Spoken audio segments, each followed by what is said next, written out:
Welcome back to another episode of Jets Class. We are so excited to have you guys along for the ride. Unfortunately, it is another episode after another Jets loss, and almost surprisingly, the Jets didn't even win by losing because they fell back a spot in the NFL draft despite losing a game because of strength of schedule and head-to-head tiebreakers. You know what? That's too much math for this late in the week. We have an action-packed episode for you that we can't wait to get to, so why don't we get right to it? We're going to start right here. It's the takeoff. The good teams in the NFL go into every single game expecting to win. They build their lead, they carry it through the fourth quarter, and they pull it out in the end. The best teams in the NFL, teams like the Lions and the Chiefs, they expect to win no matter what. It doesn't matter if they're up by 20, down by 20. They are hell-bent in their conviction that they will find a way before the end of the game to pull out a victory. Then you have teams like the Jets. And what we have seen time and time again, and Garrett Wilson alluded to this after the game in Miami, is that there is just this losing culture that has infected this team like a plague. And it almost feels like no matter how good it's going for the Jets, no matter how dynamic the offense looks or dominant the defense looks, or how even when they have coaching advantages and special teams advantages, they're still on the field waiting for that other shoe to drop, waiting for things to break against them, waiting for, no matter how good it looked at the time, the loss to eventually come. It's happened time and time again this season. It happened again in Miami, and that's a culture change that it's going to take a hell of a lot for the Jets to break.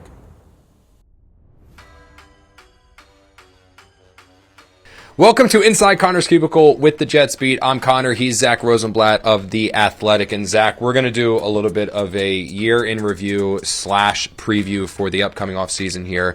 We're going to start with this one. The Jets are officially eliminated from the playoffs for the 14th straight year. They will not make the postseason. Obviously, that's what eliminated from the playoffs means. Where do you think, big picture, honestly, it all went wrong for this team this year? Oh man, it's really hard to pinpoint one thing because they've had like just everything go wrong. I kind of go back to the offseason where they decided to bring back this coaching staff, and then they had their leash was so small that they fired them after 5 games. Where if you were going to fire them after 5 games, I think they should have made a change in the offseason. Then you have a whole offseason for this new coach, whether it's Olbrich, whether it's Mike Vrabel, somebody else. You have offseason, then prepare, change the culture. The culture here, it needs to be fixed, and I think that ultimately is the biggest problem because most of their key guys have been healthy outside of like Jermaine Johnson, so it's just been a disaster. Yeah, not overly good. So now let's point it forward a little bit to next year. We're just going to throw some questions your way, a little bit of predictions, and we'll come back and look to see how accurate you're going to be. So obviously the Jets are going to have a new general manager. They're going to have a new coach. Specifically with the coach, who will that be for the Jets in 2025?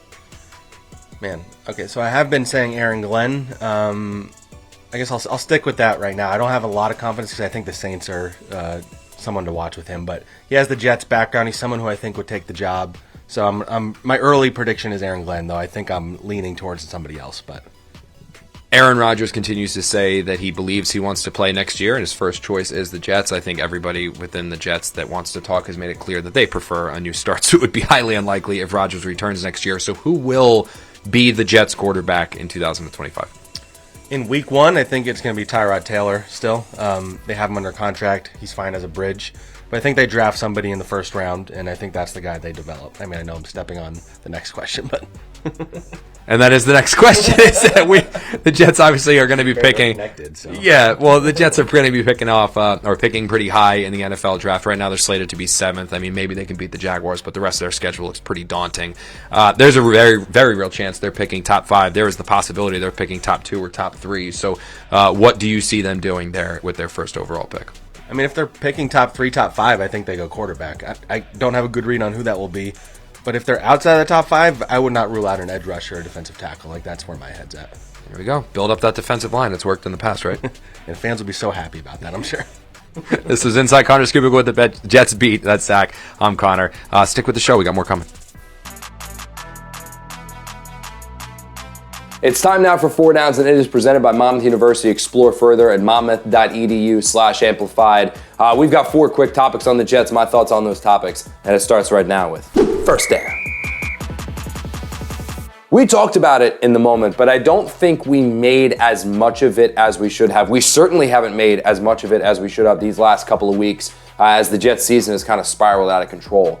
where this season really broke against New York, where things turned against them, where it all started going south, I do genuinely believe that it was when they lost Jermaine Johnson for the season. The Jets offense, it was never going to be the greatest show on whatever turf they currently have at MetLife Stadium. They were always going to deal with issues because of their offensive staff and some of the deficiencies they have there on the coaching ranks. However, defensively, their deterioration there, yes, losing Robert Saleh plays a role, but Jermaine Johnson was so important to this team. I do believe the Jets could have survived losing Bryce Huff. I believe they could have survived losing John Franklin Myers. What they could not survive and haven't was losing Huff, Franklin Myers, and Jermaine Johnson for the season. That's why you have somebody like Michael Clemens playing so much. That's why the Jets have had so many issues at the edge. Jermaine Johnson, maybe he's never going to be a 12, 13, 14 sack guy, but he is a sound defensive force on the edge. He's a leader in the locker room. He's an emotional presence on the field, and the Jets really, really miss having him out there. There's a lot of issues with this Jets team right now, but it still doesn't make sense to me why Malachi Corley isn't playing. I know he's always going to have the play where he dropped the ball before the end zone, following him throughout his career. There are issues there with route running where he needs to develop that part of his craft. But when the Jets drafted this guy, I remember talking to people in their building, people around the league, that said this is the guy that you want to manufacture touches for. No, he's not a pristine route runner. He's not ready to be a 40, 50, 60 snap a game guy. But he is dynamic with the ball in his hands. So why haven't the Jets tried to get the ball in his hands more? I'm talking about on the kick return game. I'm talking about as a punt returner. I'm talking about as a gadget player on offense. To have him inactive like he was against the Dolphins because Allen Lazard is back, it just doesn't make sense to me. The Giants won the Super Bowl in 2007, but they were actually a better team the next year. They didn't repeat because Plaxico ended up shooting himself in the leg midway through, 3/4 of the way through the year. But that was a better overall team in large part because of that offense, and the offense was led by their rushing attack. Yes, the Giants had an elite level offensive line that year, but they also had 3 different running backs, all of whom were dominant with the ball in their hands. A forceful presence in Brandon Jacobs. They had Derek Ward, and they had the lightning in a bottle in Ahmad Bradshaw. And they featured those guys. In fact, Ward and Jacobs both ran for 1,000 yards that season. But they featured those guys every single week. They actually earned the nickname Earth, Wind, and Fire. I'd like to see the Jets recreate that next year because it is clear they have 3 very, very talented backs in Breece Hall, Braylon Allen, and Isaiah Davis, and there is no reason why Hall should be the only player getting carries or Allen should be the only player with Hall getting carries. They need to find a way with a creative, innovative offensive staff to get all 3 of those guys the ball, because if they can establish a presence up front, a physical nature, maybe they'll find an identity on offense, and then everything else will open up as well. Well, for the second consecutive season, it is a loss to the Dolphins that serves as the nail in the coffin for the Jets' year. They are eliminated from the postseason. The 14th consecutive year, they will not make the playoffs, the longest drought amongst the professional sporting leagues here in the US of A. I will say, though, that I do believe the Jets are a little bit closer to snapping that streak than some believe. The key, though, is just getting the right GM and head coach in place. They have the pieces of the puzzle together. Now they need the men to put those pieces together. And it's clear that the number one option for the Jets is going to be Mike Vrabel. I think he would be an A+++ hire, but he's also the top coaching candidate on the market, and he's going to have options which might steer him away from Florham Park. With that said, not getting your number 1 or not getting your number 2 candidates, that doesn't mean it's going to fail. I direct you to the Philadelphia Eagles, who won a Super Bowl with Doug Peterson, who was their 3rd option, who went back to the Super Bowl with Nick Sirianni, who has the team playing pretty well again this year, who was their 3rd or 4th option. It's just about finding the right guy. How you find him doesn't matter. Just get the right guys in place.